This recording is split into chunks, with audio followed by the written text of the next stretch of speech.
But what they did, and I personally believe this, I can't prove this, I personally believe that they went to the Indo-European, what we now understand as the white European, and made a deal. Let's stop enslaving each other and let's enslave them, which became black people.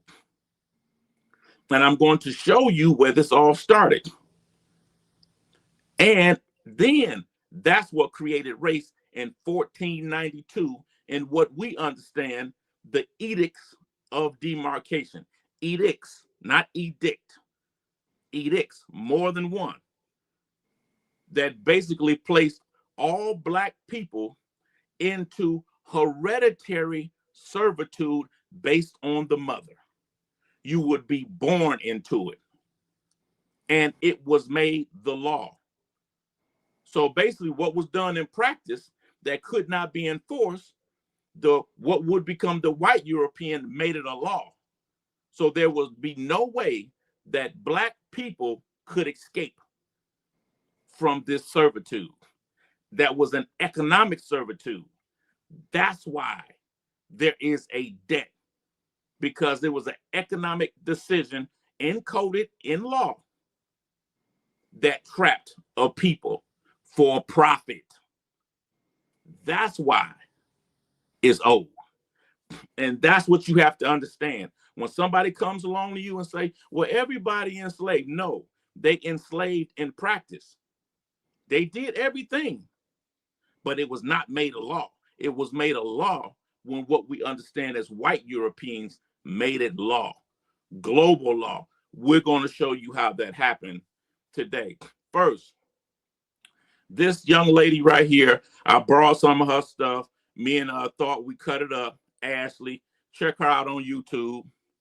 A lot of y'all might be familiar with this gentleman here or see him a lot, with stuff on YouTube and how he speaks about a lot of the things that's going on in the world today, far as blacks, Europeans, and some of everybody, Bolson, right here. And this gentleman right here is one hell of a historical scholar, Roy Casagrande. I'm assuming that's how you pronounce that. If I'm pronouncing it wrong, if he ever sees this, I hope he forgives me. Okay, now what I'm about to show you today,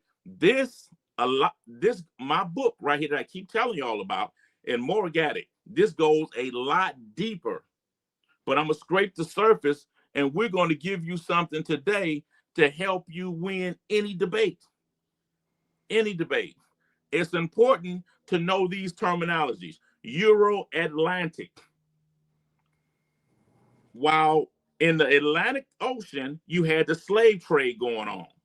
In the Pacific Ocean, which is Indo-Pacific, after Indo-European, you had the trade of opium going on at the same time.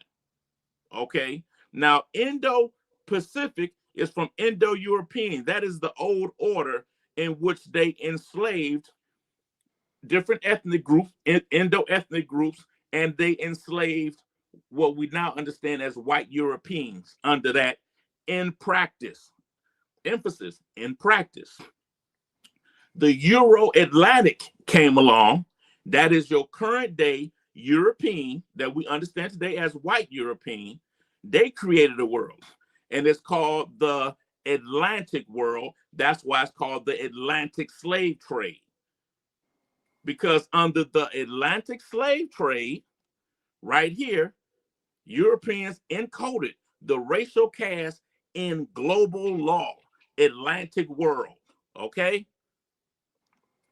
Indo-Pacific or Indo-European world is in practice slavery. Euro-Atlantic is by law, encoded in law that designated a certain people. And we're going to show you that today.